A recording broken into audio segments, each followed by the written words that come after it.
Hi, this is Paula, Gloria, and this show is called Farther Down the Rabbit Hole because we like to go into topics more deeply. Now, I've been known for a wide variety of topics going from spirituality to politics. In politics, I became very fascinated with the 9/11 Truth Movement, and I had experience with that for 3 years. Towards the end, I got very interested in directed energy weapons, what could bring the towers down, turn them into talcum powder, say, in 11 seconds. And as I was learning more, I felt that knowledge is something that should make our life better. And for the viewers, when you give them information, even if you're giving them information that initially is not pleasant information, it should be information that is going to make their life more meaningful. That knowledge should be one of the most powerful things that we can have. But if you have powerful knowledge, you want to make sure that it is administered in a judicious way. Now, among the very sophisticated on the internet, say the no-planers, the observation that we saw images that may not be real on television, they would make comments that my show is kind of lame. What I want to do today is show that there is beauty everywhere all around us, and one thing I'm adamant about is that we can learn from those in previous generations. Now, I'm wearing a hat of a World War II veteran, and I'm so happy to have with me a World War II veteran to see if we can explore whether war can become obsolete. And I'm joined by Colonel Jerome K. Richards. Yes. Thank you for joining me. And also Coli Clark. Coli, thank you for joining me. Pleased, very pleased.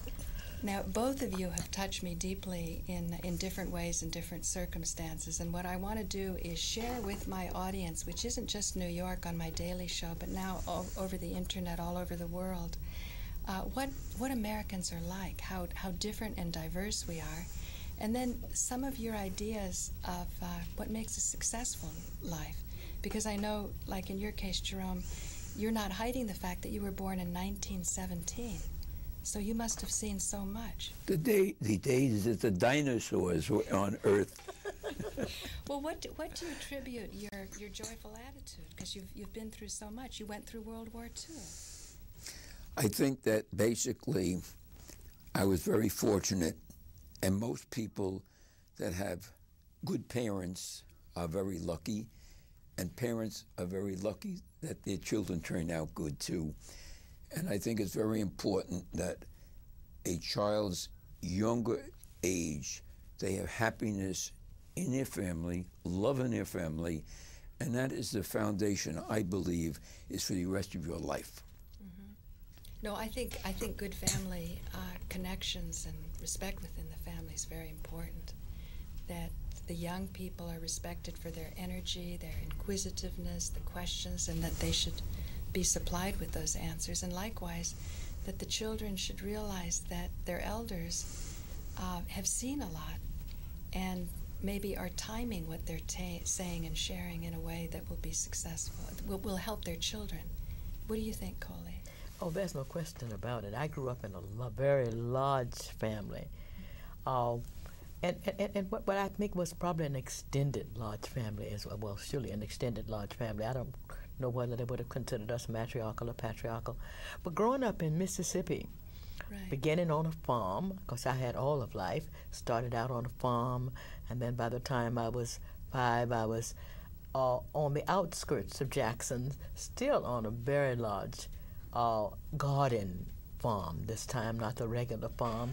And by the time I turned 6, we were into Jackson and still on the farm, because Jackson was so rural that we had cotton field behind the house and cane fields and cornfields, and it was absolutely wonderful. But the good thing was I did have 2 loving parents.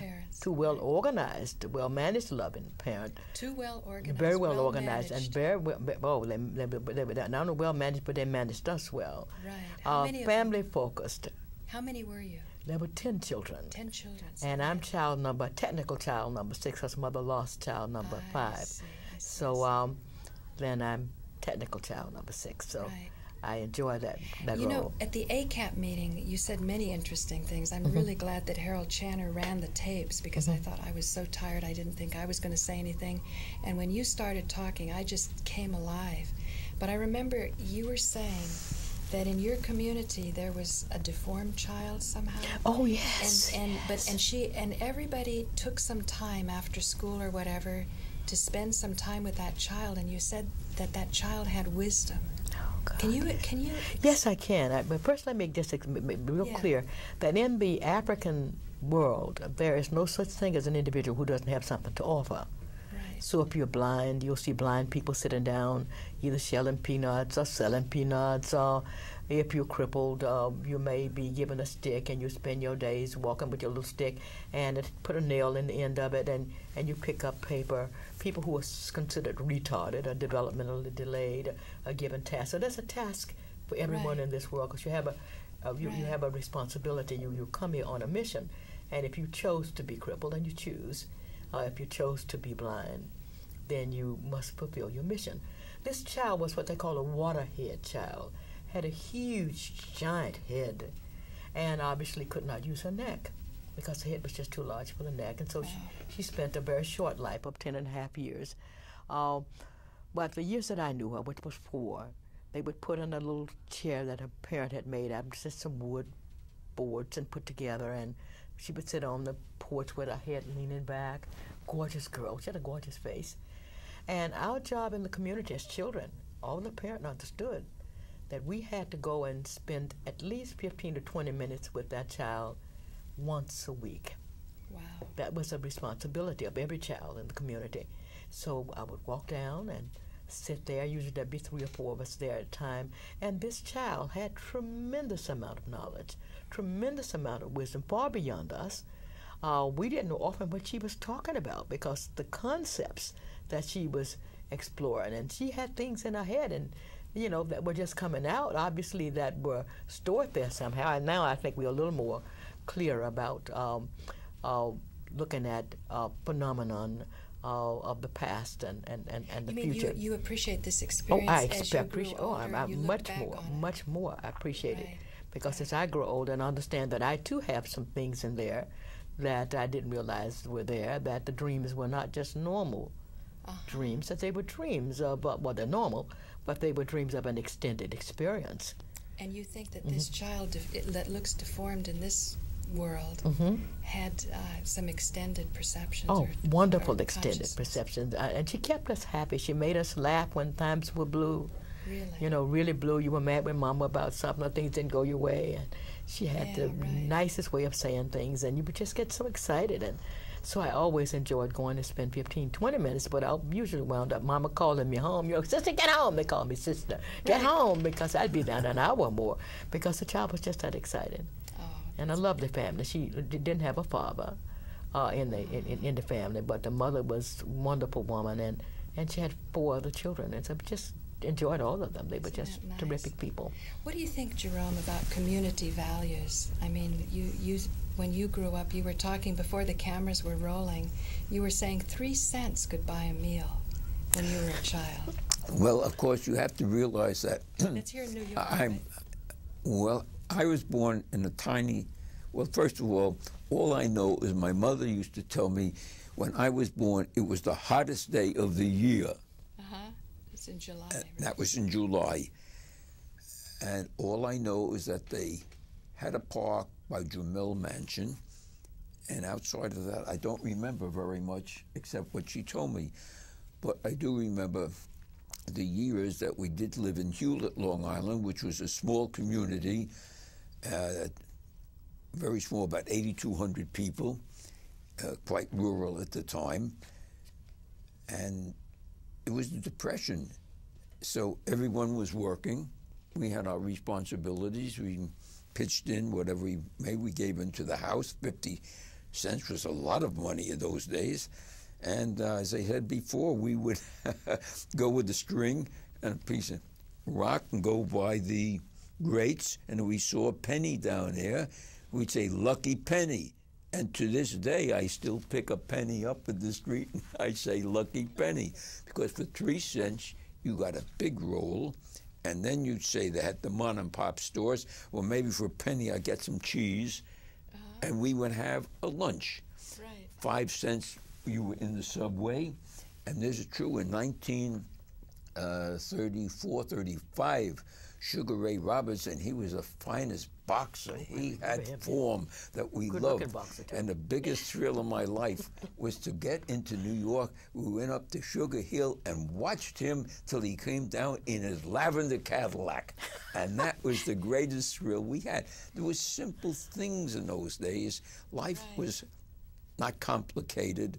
If you had a radio, it was run by batteries. It was a simpler life. It was a more difficult life, but everyone was in the same category. The Depression had wiped everyone out. There was very little money around. So the community itself was one big family. Really? Here in New York? I'm talking about Hewlett, Long Island. Hewlett, Long Island. I didn't move into New York until about 20 years ago. Oh, I see. So I'm not From really Hewlett, Long a Island. New Yorker. I'm what they call a clam digger. Well, that's pretty amazing that from like, what, 71 years old to 91, you've made, Yeah. You've made New And York. I've been in the Army for 5.5 years, which unfortunately takes a lot out of your ability to go to college and everything else. And the most important thing is, as our friend had said here, you learn by life's experiences. That's right. And life experiences will stay with you for the rest of your life. And don't you think it's how you assimilate those experiences that will determine how successful you are in achieving joy?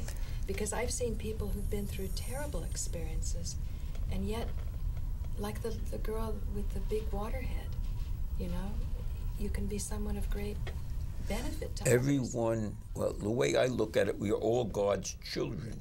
We're all born with talent. It's talent that we have in us.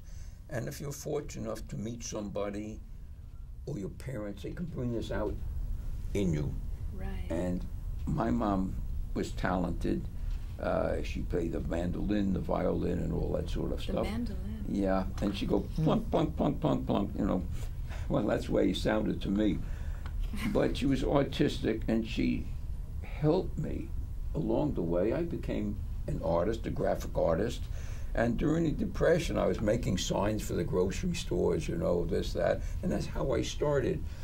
But the most important thing is that, as you say, we were a community because everyone was in the same predicament. It made no difference who anyone was. Right. So Money was scarce, and so everyone cared for one another. Right. And I think this is the problem of young people today, as I see it in New York City. Right. We must care for one another, because if we don't, there won't be a world to care about. Does that make sense? Oh, it makes absolute sense. I grew up, you know, I grew up in a segregated world, black and white. The great thing about growing up in a segregated world is everything's one community, even though there may be doctors and lawyers and Indian chiefs, so to speak, in the community with you, along with the maid, the butler, and the person who has to do the black market stuff.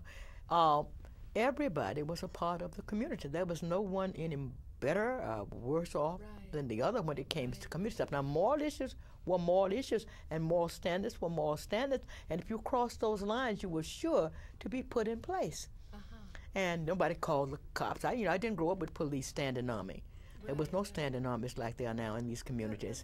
That's interesting what you say, because recently I've been discovering a lot about cancer remedies. Very simple remedies that can heal very bad diseases. And some doctors are using these remedies, but they're not allowed by the American Medical Association to give them out. Now I'm wondering, in the community you're talking about that you grew up in, you're saying that there's a difference. There would be black maids and black doctors and you know, the whole range. But I would bet that a black doctor in a loving community that you're talking about, where everybody has a place, even the 10-year-old girl with the big waterhead, that if he came across something that helped someone, he would pass it on. You know why? Because today there are doctors that are quitting because they say, if it's illegal for me to give out something that works, I'm going to stop. So that means you've got a trained person who could be such a contributor to society having his hands shackled that he can't do it. And that maybe we should reconsider what we learned from the simpler times. Like you said, they were hard times, but they were simpler.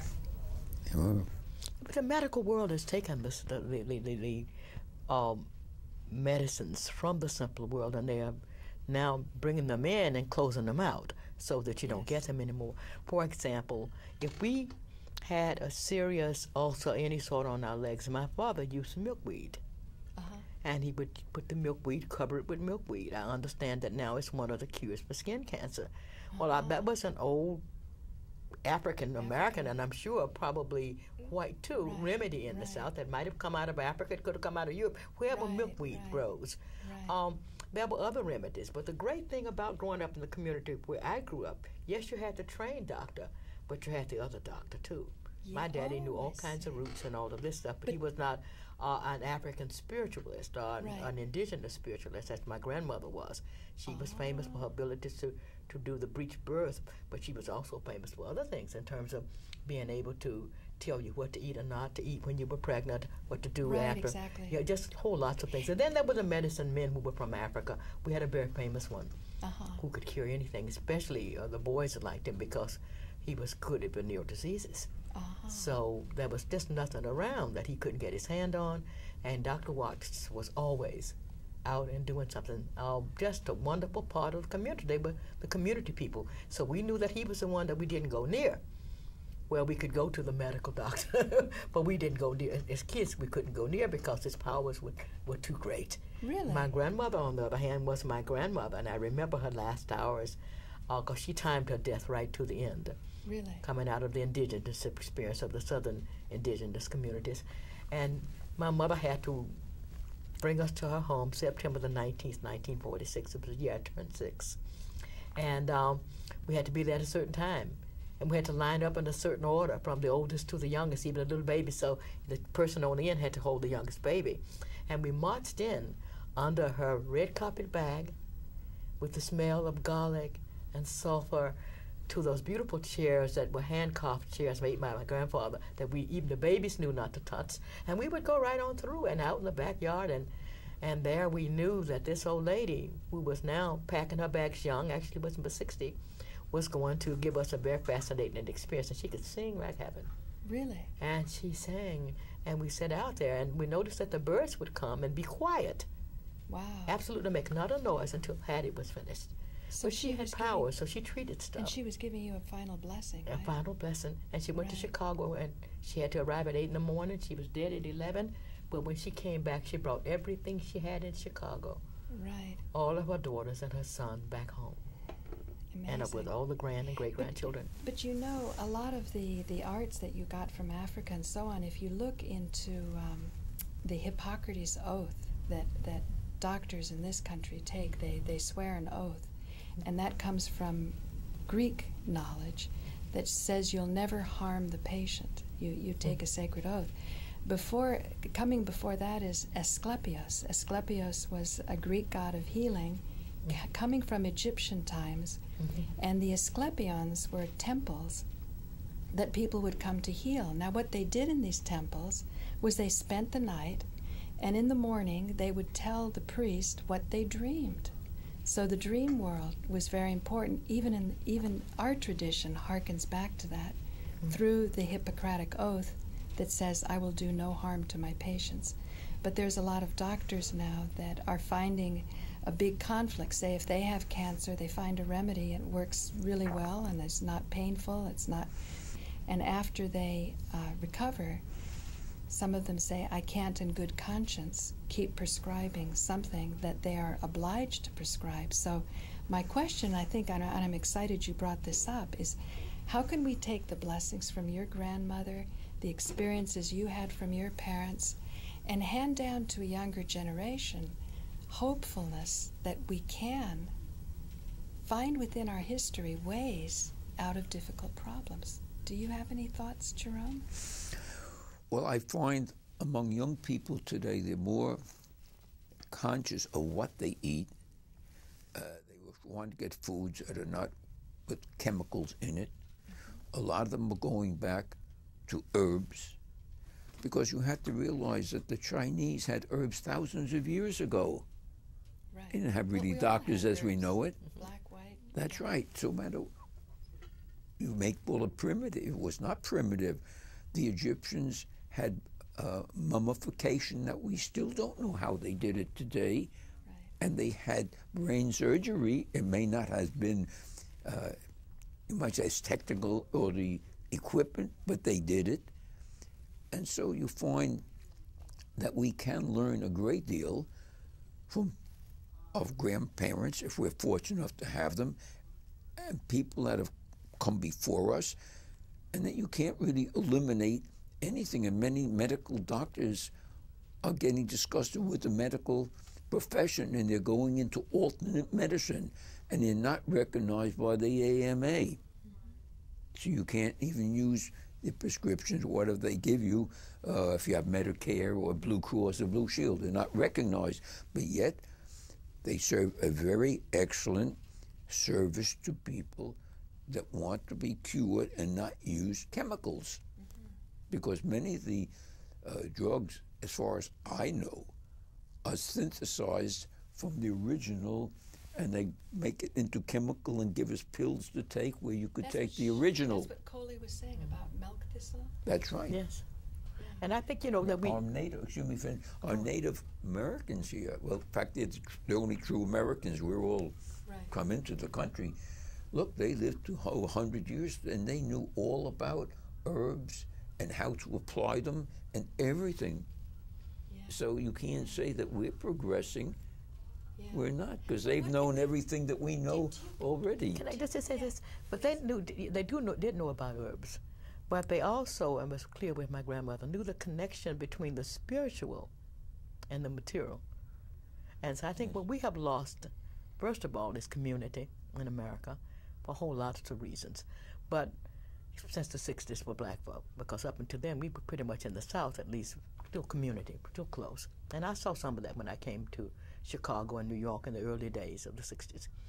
But losing that spiritual connection means that our youth are not socialized as they should be. And, you know, Dr. King talked about, you know, coming into the cybernetic age and needing to redefine the values, that America needed to redefine her values. If you're going to enter an age of computers and technology, then you have to have values that are suited for that. And he talked about redefining immediately the value for work. But as we begin to redefine those values and to understand what is happening spiritually, we got to understand that we have to socialize our children, and that the greatest socializer of children are grandparents. So grandparent and elders then, especially senior elders, and you are 92 years old, my goodness, what a prized possession. We should have you out every day paying you or giving you whatever you need to make sure that you are transmitting that bundle of knowledge and wisdom and the antidotes and the humor and whatever else that was a part of your cumulative experience. Because that's what grandparents do. Grandparents socialize. Yes, and now we are cutting grandparent off from children, so the grandparent cannot socialize. My mother said to me something, then I'll stop talking. My mother said to me something. I was just so upset with her about the way she was disciplining my daughter, my 3-year-old daughter at the time. And I said, Mother, if that had been me, you would not have let me get away with this. You wouldn't have. And she looked at me, she said, well, you were my experiment. Now I'm doing my practice. So I was like, okay, all right. But I was flabbergasted. So what has to happen is we parent are teachers, grandparent are socializers. And we have to understand that we have to have this elder, and it doesn't have to be your bloodline, because we're all bloodline ultimately. The elders have to socialize the next generation. And, you know, that is what we're missing, is the spiritual connections, and we need that so badly. You may say it's spiritual. I call it faith. Very good. I believe that everyone must have faith. Amen. And I did. I learned from both my mother's parents and my father's parents. They came from both two different parts of the world. One came from Holland, the other one came, as my grandfather used to say, Rusko, Poland. They never knew where they were. But inherently, they gave me an understanding, and a wonderful understanding, of what a human being is like. They told me their hardships. Today I'm very sentimental about many things because it's become part of me. It's made me a much better person because of my grandparents and the experiences, as you say, what they went through and imparted to me. And that stays with us for the rest of our lives. You can't shake that off. Never. So I say that children today that unfortunately haven't got the experience of grandparents, they miss a lot. And I've said to young people, don't ever be ashamed of your parents. Right. Don't ever be ashamed of them, because every parent tries to bring their children up as best they can. There's no schools that go to be a parent. Well, and never be ashamed of where you came from. There's got to be a great knowledge and wisdom in how the spiritual comes into the physical. And it is your parents that brought your body here. So that's got right. to be a deep wisdom. But I think if people are ashamed of their parents, that they should be able to work that out. That they shouldn't be forced to not be if that's what they are. Let them express themselves. Let's find out what's the issue. No one explains to them. That's the problem. They just like them for whatever reason they think. So then the parents also shouldn't be ashamed. They should, I think we have to deal with shame, actually. Yes. To figure out how, because we're living in a society oftentimes where success is marked by money.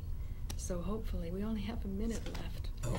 Money is not the most important thing. It's important because it gets us luxuries of life. But I feel that caring and love is happiness. Yes. You don't need that much money to be happy. Well, thank you. I think that says it all. Coli Clark, thank you for joining me. Thank you. Thank you, Have Jerome, a wonderful for joining me. All right. Very, very much so. All of you guests, thank you for joining me. This We is have Paula, come thus Gloria, far by faith, and I'm hoping we can transcend war. leaning on the Lord, Well, leaning on this holy words. He's never failed us yet. This reminds me of the song talking about faith. What we're going Thank through you now very much. This is Paula, Gloria. may bring young people and older people down to earth. Because when you have adversity, everyone cares for one another. That's right. And once they get this money thing in their mind, forget it. It ruins them. You don't have to have. Money is important only to exchange for what you want.